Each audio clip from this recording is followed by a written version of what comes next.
لا حول ولا قوة إلا بالله العلي العظيم. أعوذ بالله من الشيطان الرجيم. بسم الله الرحمن الرحيم. الحمد لله الذي جعل الحمد مفتاحا لذكره وسببا للمزيد من فضله ودليلا على آلائه وعظمته. ثم الصلاة والسلام والتحية والإكرام على خير خلقه وأفضل بريته حافظ سره ومبلغ رسالاته الذي سمي في السماء بأحمد وفي الأرض بأبي القاسم محمد.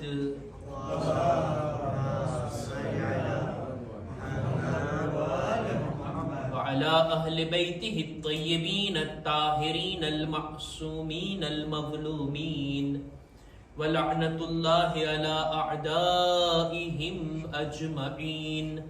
أما بعد فقد عن إمامنا أبي محمد الحسن بن علي العسكري عليه السلام إنه قال: وعليك بالاقتصاد وإياك والإسراف فإنه من فعل الشيطان. صلوات بر محمد وآل محمد.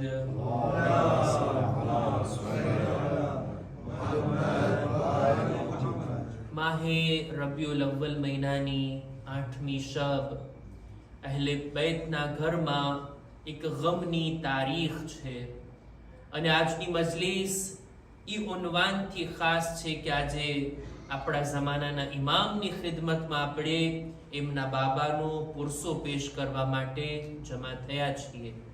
આપણા 11મા ઇમામની યાદ મનાવવા, એમનો જિક્ર કરવા આજની આ મજલિસને આપણે બરગુજાર કર્યા.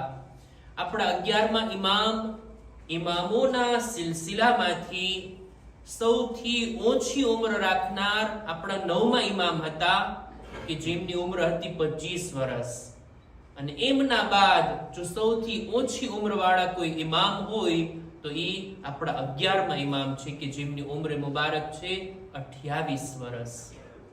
28 વર્ષની ઉંમરમાં આ જવાનીમાં તેમને શહીદ કરવામાં આવ્યા. અને આપણા ઇમામોની ઇમામતના સમયગાળાને જો આપણે ધ્યાનમાં લઈએ તો સૌથી ઓછા સમયગાળાની ઇમામત કોઈની હોય તો એ 11મા ઇમામ છે.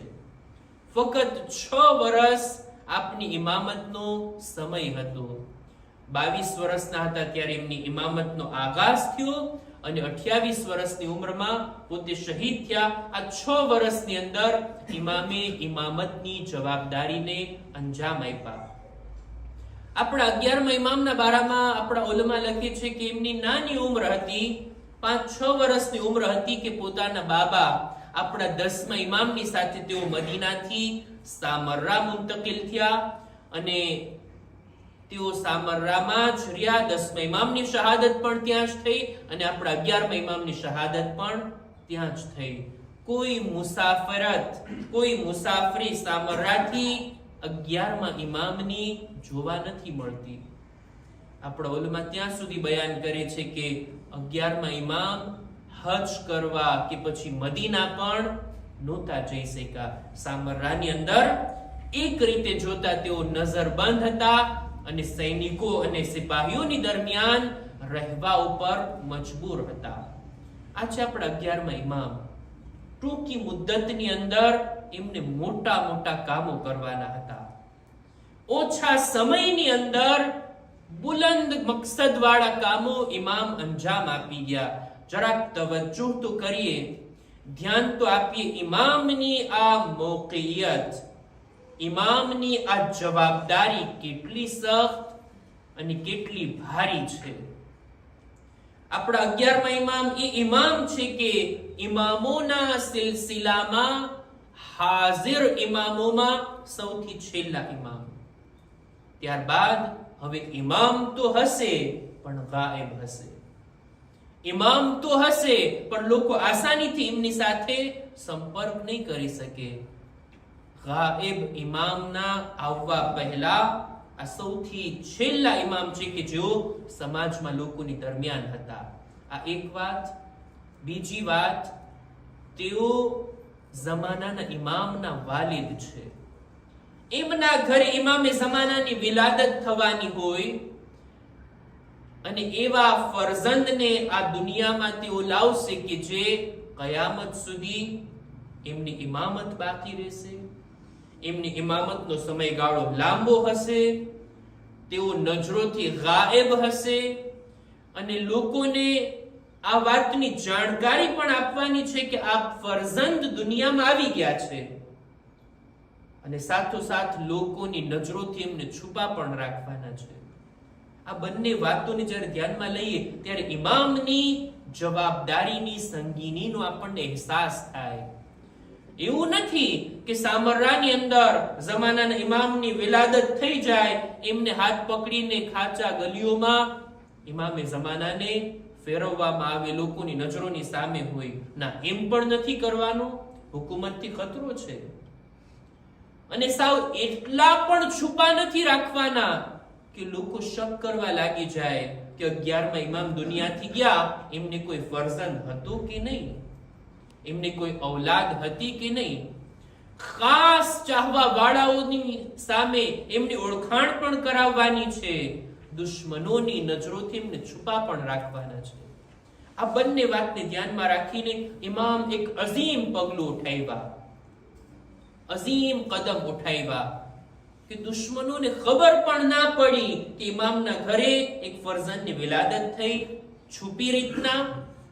એ 5 વર્ષના પણ થઈ ગયા અને બીજી બાજુ ઇમામના ચાહવા વાળાઓને, ખાસ ચાહવા વાળાઓને ઇમામે બતાવ્યા, પોતાના ફરજંદના દીદાર કરાવ્યા. ઘણા નમૂના આપણને મળે છે. એમાંથી એક છે અહેમદ બિન ઇસ્હાક, કુમના રહેવાસી છે, 11મા ઇમામના સહાબી છે. પોતે ઇમામની ખિદમતમાં આ વિચારને લઈને આવ્યા કે અત્યારે 11મા ઇમામનો જમાનો, બહેરહાલ એક દિવસ જ્યારે એમની રઝા કઝા થાય તો પછી એમના બાદ અમારા ઇમામ કોણ? આ સવાલને લઈને પોતે આવે છે 11મા ઇમામની ખિદમતમાં. આવીને સલામ કરીને રજા લઈને બેઠા. 11મા ઇમામ વાતની શરૂઆત કર્યા કે એ અહેમદ બિન ઇસ્હાક, ખુદાએ જ્યારથી જમીનને બનાવીને ત્યારથી લઈને આજ દિવસ સુધી પોતાની હુજ્જતથી આ જમીનને ખાલી નથી રાખી. જનાબે આદમથી લઈ એક અંબિયા અને અત્યારે મારો જમાનો છે. આ ઇમામ છે, આ હુજ્જત છે કે જેના જરિયાથી, જેના વજૂદના બરકતથી લોકોને ફાયદો નસીબ થાય છે. આ બધી વાતો ગણાવતા વાત અહીંયા સુધી આવી ત્યારે તરત જ અહેમદ બિન ઇસ્હાકે પૂછી લીધું, મૌલા, તમારા બાદ અમારા ઇમામ કોણ? તમારા પછી કોણ છે હુજ્જતે ખુદા? તરત ઇમામ ઉભા થયા, હુજરામાં દાખલ થયા અને પોતાના ફરજંદને લાવી અને અહેમદ બિન ઇસ્હાકને દેખાડે છે, ઝિયારત કરાવે છે. મુફસ્સલ વર્ણન છે રિવાયતની અંદર. અહેમદ બિન ઇસ્હાક એવું વર્ણન કરે છે ઇમામનું, એમનો ચહેરો આ રીતના હતો, એમનું બદન આ રીતના હતું, એમના બાલ આ રીતના હતા, એ જ્યારે હસતા એમના દાંત આ રીતના હતા. આખું એવું વર્ણન કે જાણે એક જાતની ઈમાશ આપણા મગજમાં આવી જાય. આ રીતના બયાન કરે છે અને ત્યારબાદ ઇમામ એને કહે છે, જો તું અમારો ભરોસા પાત્ર ના હોત ને તો આ ફરજંદની ઝિયારત અમે તને ના કરાવતે. પોતે નિશાની પણ માંગે છે કે મૌલા બતાવો છો એમની ઇમામતની નિશાની શું છે. ત્યારે આ નાની ઉંમરની અંદર ખુદ જમાનાના ઇમામ એની સાથે વાત કરે છે, એની સાથે ગુફ્તગુ કરે છે અને સામેવાળાને ખાતરી થઈ જાય કે ઇમામે અસ્કરી બાદ કોઈ હોય તો આ છે, આ અમારા જમાનાના ઇમામ. આવી જ રીતના ઉસ્માન બિન સઈદ, આ પણ 10મા ઇમામના સહાબી અને 11મા ઇમામના સહાબી અને 12મા ઇમામના તો વકીલ હતા, નાઈબે અવ્વલ હતા. ઉસ્માન બિન સઈદ ઈ પણ 40 લોકોને લઈને આવે છે 11મા ઇમામની ખિદમતમાં. મૌલા, અમને ઈ જાણવું છે કે તમારા બાદ હુજ્જતે ખુદા કોણ? ઇમામ એને પણ બતાવે છે. એમની સામે પણ પોતાના ફરજંદની વાતને રાખે છે, એમના દીદાર કરાવે છે, અને આ રીતના અનેક મોકા ઉપર ખાસ અસહાબને જાણ પણ કરી કે આ ફરજંદ દુનિયામાં આવી ગયા છે, અને સાથોસાથ દુશ્મનોની નજરોથી છુપાઈને રાખવા, દુશ્મનોની નિગાહોથી એમને ખતરાથી બચાવીને રાખવા, આ પણ ઇમામની એક જવાબદારી હતી કે જેમને ઇમામ બખૂબી નિભાવ્યા. 11મા ઇમામના જમાનાની અંદર હું નામ લઉં છું 11મા ઇમામનું, તો તમે સલવાત પડશો. આપણા 11મા ઇમામ ઇમામે હસન અસ્કરી અલૈહિસ્સલામ.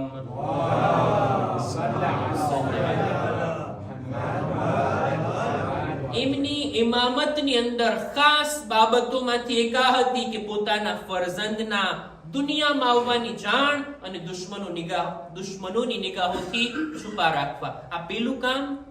બીજું કામ, ઉમ્મતને, ઇમામના ચાહવા વાળાઓને, દુનિયામાં જુદી જુદી જગ્યાઓ પર શિયાઓ મૌજૂદ છે, એ લોકોને આ વાતથી જાણકાર કરવા કે હવે ઇમામના હુઝુરનો જમાનો પૂરો થઈ ગયો, ઇમામના જાહેર હોવાનો જમાનો પૂરો થઈ ગયો, ઇમામ હવે ગાયબ હશે. અને ગૈબત માટે લોકોને તૈયાર કરવા, ગૈબત માટે લોકોની અંદર જાગૃતિ પેદા કરવી, આ પણ ઇમામનું એક કામ હતું કે લોકોને આદત પાડે. તમે જો 11મા ઇમામનો જમાનો એ છે ને કે જ્યારે શિયાઓ ઘણા બધા ગામમાં હતા, દૂર દૂર સુધી ફેલાયેલા હતા. ફરક હતો, દાખલા તરીકે આપણા 3જા અને 4થા ઇમામના જમાનામાં શિયાઓ બહુ ઓછા હતા, ઓછા ગામોની અંદર હતા. પણ જેમ જેમ સમય વીતતો ગયો, હવે બગદાદમાં શિયા છે, નૈશાપુરમાં શિયા છે, કોમની અંદર શિયા છે, કૂફાની અંદર આટલા શિયા છે, અલગ અલગ જગ્યાઓ પર શિયાઓ મૌજૂદ. ઇમામ એ લોકોની સાથે સંપર્કમાં રહેતા, પણ ઇનડાયરેક્ટલી, એક વાસ્તાથી, એક જરિયાથી. ઇમામના નાયબ હતા, ઇમામના વકીલો હતા, કે એમના જરિયાથી ઇમામ સવાલોના જવાબો મોકલતા, એ લોકોના હદિયાઓ, તોહફાઓ અને રૂકુમે શરઈયાને મૌસૂલ કરતા. આ બધું એક જરિયાથી થાતું. ઇમામ આ રીતની સિસ્ટમને ઊભી કર્યા કે જેથી લોકોને આદત પડે કે હવે ડાયરેક્ટ ઇમામથી રાબતો શક્ય નહીં હોય, કોઈના જરિયાથી. કેવી કેવી રીતના મેં અર્ઝ કર્યું ને, ઇમામ સામરામાં હતા, ઇમામ સફર ના કરી શકે, ઇમામ ક્યાંય જઈ ના શકે, અને દેખીતી વાત છે કોઈ ઇમામથી મળવા આવે તો શું કંટ્રોલ નહોતું થતું? ઇમામની મુલાકાતે કોઈ આવે તો શું હુકુમતની નજર એના પર ના હોય? કઈ લઈને આવે, કઈ મૂકીને જાય, કઈ આપવા માટે આવે, આ બધું કંટ્રોલ થતું હતું. એમ છતાંય ઇમામે કેવી રીતના આ સખ્ત જવાબદારીને નિભાવ્યા. આ ખુદ ઉસ્માન બિન સઈદ પોતે કઈ પણ ઇમામની ખિદમતમાં લઈ જવું હોય, ત્યાંથી કઈ લઈને શિયાઓ સુધી પહોંચાડવું હોય, પોતે એક ઠામ લેતા કે જે તેલથી ભરેલું હતું, એના તળિયાની અંદર આ બધી ચીજોને રાખતા. લોકોને એમ લાગે આ ઠામ તેલથી ભરેલું છે અને અંદર કઈક બીજી ચીજો હતી. તેલ વેચવાના બહાને તેઓ સામરામાં જાતા, અલગ અલગ ગલીઓમાં, અને ઇમામના ઘર સુધી જાતા. લોકોને કઈ સિપાહીઓને, હુકુમતના માણસોને શક પણ ના જાતું.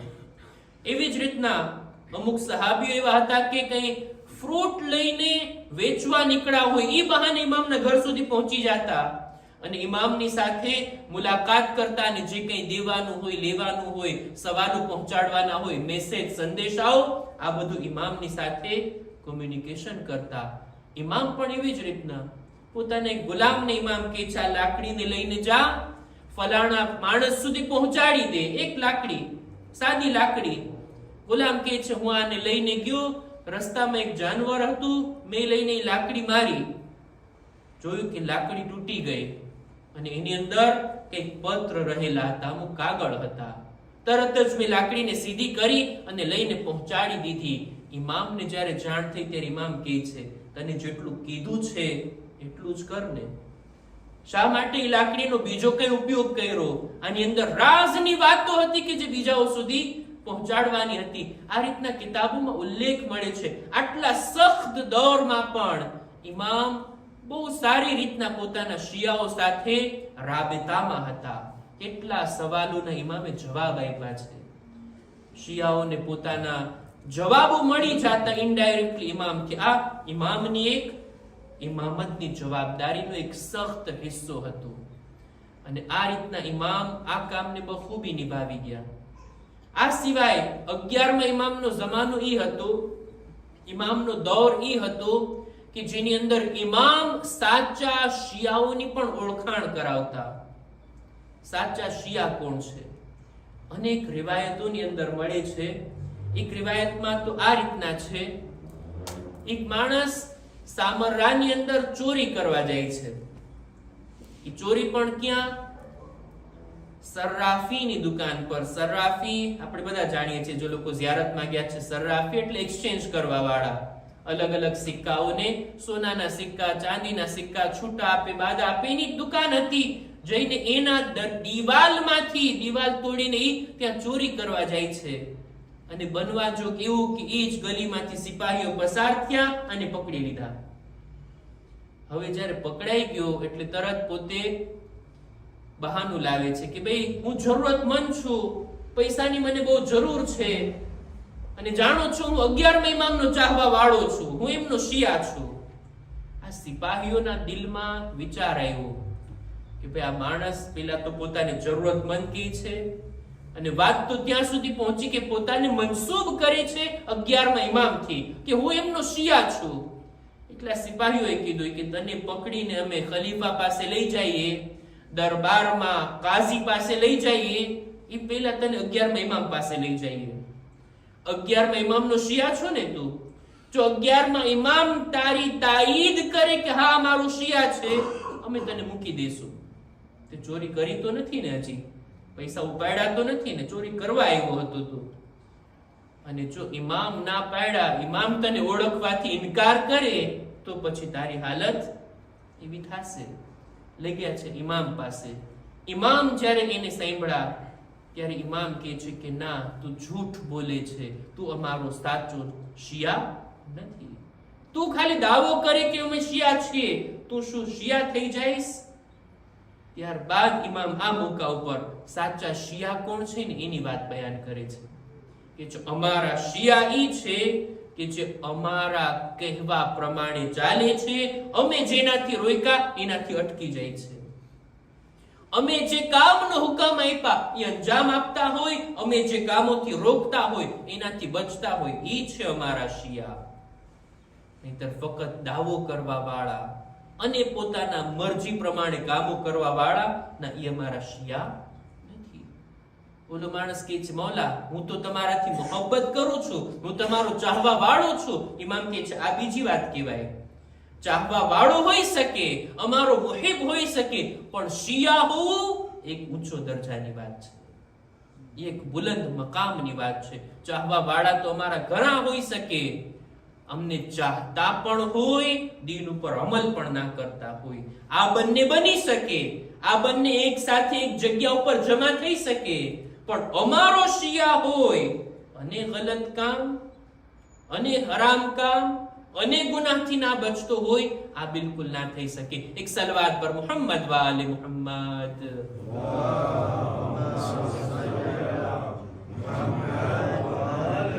11મા ઇમામની એક હદીસને પણ બયાન કરીને મારી વાતને પૂરી કરું. પોતાની એક હદીસની અંદર ઇમામ ઇસરાફથી બચવાની ભલામણ કરે છે. મૌલા કહે છે વાલૈક બિલ ઇક્તિસાદ, એ મારા ચાહવા વાળા તું પોતાના જિંદગીની અંદર ખર્ચો કરવામાં, કોઈ ચીજનો ઉપયોગ કરવામાં વચ્ચેનો રસ્તો અપનાવ. ન કંજુસાઈ કે ના ઇસરાફ, વચ્ચેનો રસ્તો. વ ઇયાક વલ ઇસરાફ, અને ઇસરાફથી બચો. ફઇન્નહુ મિન ફિઅલી શૈતાન, ઇસરાફ શૈતાનનું કામ છે. ઇસરાફથી બચવું આ એક એવી અલામત છે ને, એવી નિશાની છે ને કે માસૂમીને ઘણી બધી હદીસોમાં એની તાકીદ કરી. જો બે વાતો છે માલના બારામાં. કોઈની પાસે માલ વધારે હોય, સારી વાત કહેવાય, વધારે હોય, પણ એને ખર્ચો કરવાની અંદર બે હિસાબો કિતાબ જ્યાં જરૂર નથી ત્યાં પણ ઉડાડતો હોય, આ વાતની મજમ્મત કરવામાં આવી. મારો પૈસો છે, મને જ્યાં ખર્ચો કરવો હોય ત્યાં કરું. પણ હુકમ શું છે ઇસ્લામનો? ખુદાના આ માલને ક્યાં ખર્ચ કરવામાં? જ્યાં જરૂર હોય ત્યાં, જરૂર ના હોય ત્યાં નહીં. આ એક અલગ વાત છે. કંજુસાઈ પણ ના હોવી જોઈએ. ખુદાએ આટલું આપ્યું છે પણ એક રાલ ખર્ચો નહીં કરો, ના પોતાના માટે, ના બાલ બચ્ચાઓ માટે, ના બીજા કોઈ માટે. આને કહેવાય કંજુસાઈ. ઇસ્લામ એની નિંદા કરે છે, એ પણ બરાબર નથી. અને છૂટા હાથે જ્યાં લાયક આવે ત્યાં ખર્ચો કરતો જાય ઇન્સાન, એ પણ બરાબર નથી. એક હદીસમાં આપણા છઠ્ઠા ઇમામ ઇમામે જાફર સાદિક અલૈહિસ્સલામ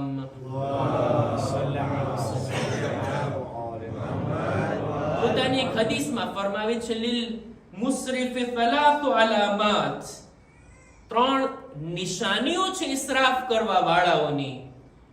યશ્તરી મા લૈસા લહ વયલ્બસુ મા લૈસા લહ વયઅકુલુ મા લૈસા લહ. ઇસરાફ કરવા વાળો એ છે ને કે ખરીદી કરતો રહે, જરૂર છે કે ની ના જોવે, ખરીદવું ખરીદવું ખરીદવું. જરૂર હોય, જરૂર ના હોય, કામ આવશે કામ નહીં આવે, પણ બસ ખરીદી કરતી રહેવી, આ ઇસરાફ કરવા વાળાની નિશાની. બીજું વયલ્બિસુ મા લૈસા લહ, લિબાસ લિબાસ અને લિબાસ. પોતાના માટે મુનાસિબ નથી એવા લિબાસ ભેગા કરવાને, જમા કરવાને, પહેરશે નહીં પહેરે, પહેરવું નસીબ થાશે કે નહીં થાય, આ બધું વિચાર કર્યા વગર લિબાસ ખરીદવા પાછળ હોય, લિબાસ જમા કરવા પાછળ હોય, આ માણસ ઇસરાફ કરનાર છે. અને ત્રીજું વયાકુલુ મા લૈસા લહ, જે ચીજ મુનાસિબ નથી, જે ચીજ ઇન્સાન માટે નુકસાનકારક છે, બસ ખાતું રહેવું અને પેટમાં નાખતું રહેવું. ઇમામ કહે છે આ પણ ઇસરાફ છે. દરેક કામની અંદર, ખરીદી કરવામાં, લિબાસની અંદર અને ખાવાની અંદર ક્યારેક ઓછું ખાઈએ ઇન્સાન, બિલકુલ એટલું ઓછું ખાય કે કમજોર અને નબળો થઈ જાય, આ પણ બરાબર નથી. અને એટલું જમે કે એક બટકું વધારે ખાવાની પણ જગ્યા ના હોય, આ પણ ઇસરાફ છે, આ પણ ઇસરાફ છે. ઇમામ આ રીતના ઇસરાફથી મનાઈ કરે છે. ઘણી બધી હદીસો નજરે પડી ઇસરાફના બારામાં. મારે તો 11મા ઇમામની આ હદીસને બયાન કરવી હતી. ઇસરાફના બારામાં ત્યાં સુધી મળે છે કે એક માણસ વુઝુ કરી રહ્યો હતો અને રસૂલે ખુદા બાજુમાંથી પસાર થયા, જોયું કે કેટલું પાણી ઢોળી રહ્યો છે. રસૂલે ફરમાવ્યું, એ માણસ તું શા માટે ઇસરાફ કરે છે? આટલું બધું પાણી ઢોળે છે.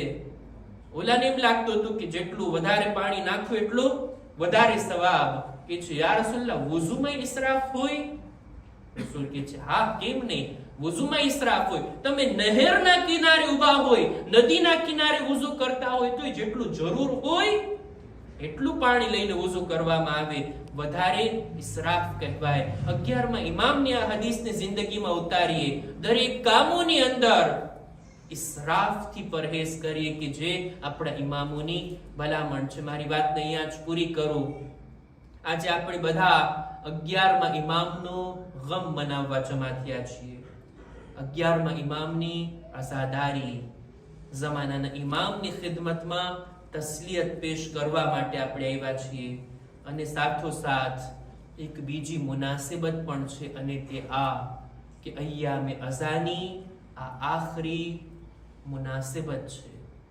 2 મહિના 8 દિવસ કે જે આપણે ઇમામનો ગમ મનાવતા હોઈએ છીએ દર વર્ષે, આ સિલસિલો આ વર્ષે પૂરો થાય છે. બહરહાલ દિવસો આવતા હોય અને જાતા હોય, મહિનાઓ આવે અને પસાર થતા હોય, આપણા હાથમાં નથી. આપણે દર વર્ષે મુહર્રમનો ચાંદ નમૂદાર થતા આઝાદારીની શરૂઆત કરીએ છીએ અને 8મી રબીઉલ અવ્વલ સુધી આપણી આઝાદારી કન્ટિન્યુ રહેતી હોય. ઇમામના ગમને આપણે પૂરો કર્યા આ સમયગાળાની અંદર, આ અય્યામે અઝાથી આપણે વિદાય લઈએ છીએ. પણ ક્યારે ઇમામે હુસૈનથી વિદાય નથી લેતા. ઇમામે હુસૈન તો આપણા દિલો જાનમાં છે. ક્યારે મજલિસે હુસૈનથી વિદાય નથી લેતા. મજલિસનો સિલસિલો દર શબે જુમાના આખું વર્ષ જારી રહી છે અને જિક્રે હુસૈન કરવાના આ મોકા આપણા માટે ફરાહમ છે. પણ આ દિવસો કે જે આપણાથી રૂખસત થઈ રહ્યા છે, ખબર નથી આવતું વર્ષ આવા અય્યામે અઝા, આ ગમના મોકા આપણને નસીબ થશે કે નહીં. છેલ્લી રાત છે, આપણા આંસુઓને ના રોકીએ અને બીબી ઝહરાની ખિદમતમાં આ રીતના માઝરત ખાહી પણ કરીએ કે એ બીબી, ખુદાનો શુક્ર અદા કરીએ છીએ કે આ વર્ષે અમને જિંદગી મળી. તમારા લાલ પર અમે ગિરિયા કર્યા, અમે મજલિસો માતમ કર્યા. એ બીબી, આ મજલિસો માતમમાં, આ જિક્ર ઇમામે હુસૈનમાં કઈ કોતાહી રહી ગઈ હોય તો અમોને માફ કરજો. અમે શર્મિંદા છીએ. જેવો ગિરિયા કરવાનો હક છે એવો ગિરિયા અમે ના કરી શક્યા. જેવો માતમનો હક છે એવો માતમ અમે ના કરી શક્યા. હે બીબી ઝહરા, તમારી બારગાહમાં અમારા આ અશ્કો હાજર છે, અમારા આ ગિરિયાઓ માતમ હાજર છે. અમારા પુરસાને તમે ભલે નાકિસ છે, તમે એને કબૂલ ફરમાવો. બસ અઝીઝો, 11મા ઇમામને મસમૂમ કરવામાં આવ્યા, ઝહેર આપવામાં આવ્યું. ઇમામની બદનની અંદર, ઇમામના જિસ્મની અંદર ઝહેર થકી એવી હાલત થઈ હતી કે ઇમામ કમજોર થઈ ગયા અને બિસ્તરે શહાદત પર છે. હાલત તો ઈ છે, ઇમામ પાણી પીવા માંગે છે પણ પાણીના જામને પોતે હાથમાં નથી લઈ શકતા. ગુલામને કહે છે, જા મારા ફરજંદને પેલા હુજરામાં છે ત્યાંથી બોલાવીને લઈ આવ. ગુલામ બયાન કરે છે, હું હુજરામાં દાખલ થયો, 5 વર્ષનો એક બાળક સજદામાં છે. મેં જઈને એમને અવાજ આપી, તમારા બાબા તમને યાદ કરે છે. જમાનાના ઇમામ ઉભા થયા, પોતે હુજરાની બહાર આવી, ઇમામની ખિદમતમાં હાજર થયા. ઇમામ કહે છે, યા સૈયદા અહલે બૈતે ઇસ્કિનિલ મા ફઇન્ની વાહિબુન ઇલા રબ્બી. એ મારા ફરજંદ, એ મારા ખાનદાનના સૈયદો સરદાર, હવે હું ખુદાની બારગાહમાં જાઉં છું, મને આખરી વખત તમારા હાથે પાણી પીરાવો. જમાનાના ઇમામે પોતાના નાના નાના હાથે 11મા ઇમામને સેરાબ કર્યા, એમને પાણી પીરાવ્યા. ઇમામ માંગણી કરે છે, મને વુઝુ કરાવી અને મને નમાઝ માટે આમાદા કરો. ઇમામે જમાના આગળ વધ્યા, પોતાના બાબાને નમાઝ માટે આમાદા કર્યા અને આપના પોતાના વાલિદની આખરી ખિદમત આ રીતના અંજામ આપી અને ત્યારબાદ જમાનાના ઇમામ યતીમ થયા. 11મા ઇમામની રૂહ બદનથી જુદા થઈ. ખુદ જમાનાના ઇમામે ગુસ્લ કફન આપ્યું, પોતે જ પોતાના બાબાના જનાઝા પર નમાઝ પઢ્યા. હું અર્જ કરીશ, એ ઇમામે જમાના, એ વક્તના ઇમામ, 5 વર્ષની ઉંમરમાં તમે યતીમ થઈ ગયા, પણ ક્યાંય અમને નથી મળતું તમને કોઈ તમાચા લાગ્યા હોય, કોઈ યતીમની બેહુરમતી કરી હોય. આ તો સકીનાનું મુકદ્દર હતું. યતીમ થયા બાદ શિમરના તમાચા.